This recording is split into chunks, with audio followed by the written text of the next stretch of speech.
We have here a 2021 Jeep Gladiator. The front differential case is getting pulled out, so it can get an upgraded motive gear ring and pinion set. While this install happens within a JT, this guide can also be used as a reference when installing a gear set in a JL. Both models will shim the same way, and both have center axle disconnects. Motive Gear always recommends that installers read the provided instructional guide before beginning an install with our gear sets. Correct installation can be the difference between a safe extended gear life or premature failure. Disconnect the driver's side tie rod. Secure the loose end of the tie rod to the vehicle frame with cable ties or a bungee cord so it is safely away from the work area. Unbolt the brake caliper. Never let a caliper hang from the brake line. Always secure the caliper to the frame with an S-hook or cable ties so there's slack in the brake line. Remove the rotor bolt. Remove the rotor. Unbolt the backing plate. Unbolt the front wheel speed sensor and hang it safely away from the work area. Unbolt the wheel bearing from the steering knuckle. Remove the axle shaft completely from the axle housing.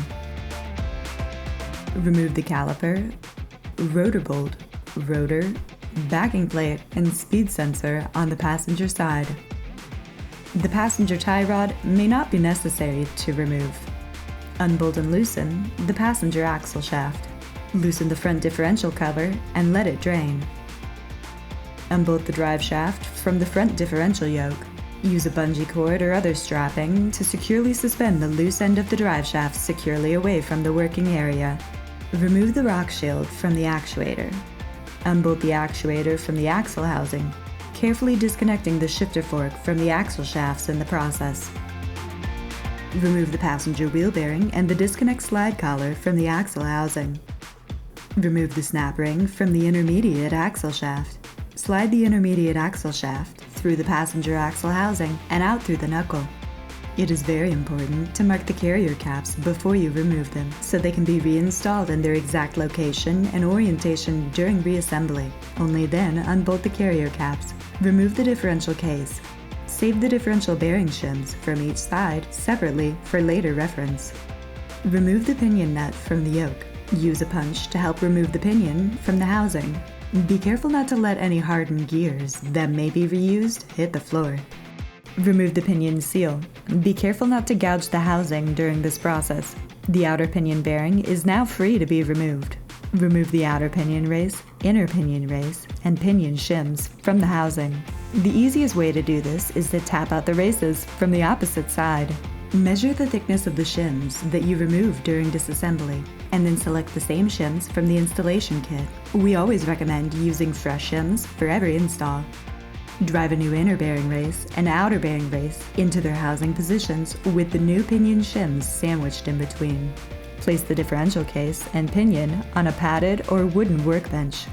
Place the inner pinion bearing on the pinion shaft. Press the inner pinion bearing by the inner bearing race to protect the new pinion. Do not apply pressure to the outer bearing race or roller cage. Unbolt the ring gear from the differential case. The ring gear may need some careful persuasion to release from the interference fit.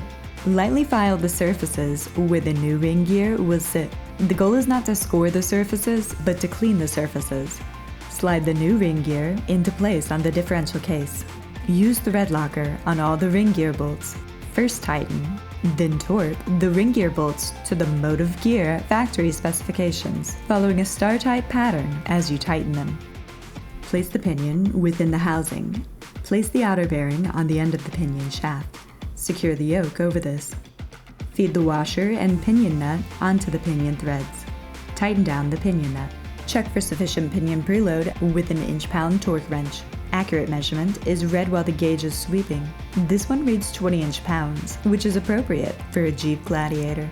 Place the differential case in the housing with the determined differential bearing shims on each side. A good place to start is with the same shim thickness that were removed during initial disassembly. Place the carrier caps back in their original positions and snug the bolts. Check to see if Backlash is in the appropriate range with a dial indicator. The appropriate range for motive gear front differential gears is 7 thousandths to 9 thousandths for street gears.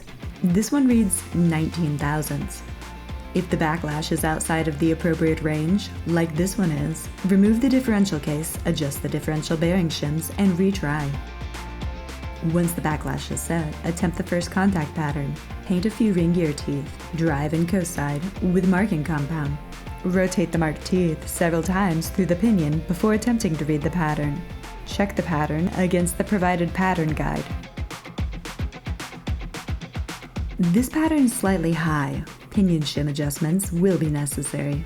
Follow the pattern guide's suggestions.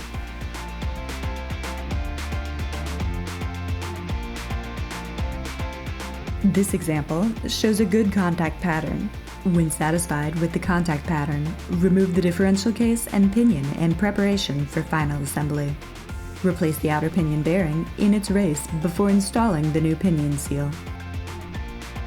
Place a crush sleeve or solid spacer over the inner pinion bearing.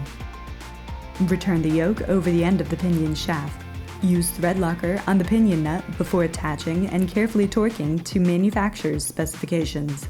Use an inch-pound torque wrench to check pinion preload again. Set the differential case back in the housing with the same shims that were used to achieve the previous contact pattern. Secure and torque the carrier cast to the manufacturer's specifications. Double-check the contact pattern. This one is now centered.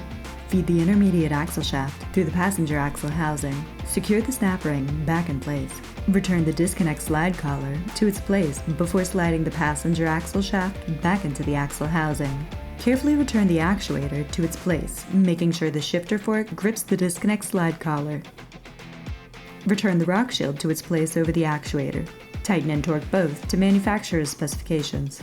Use fresh thread locker on the wheel hub bearing bolts when reinstalling. Return speed sensors, backing plates, and rotors to their original locations. Reattach the rotor bolts and brake calipers. Tighten and torque all to manufacturer's specifications. Carefully lower the drive shaft and bolt to the front differential yoke.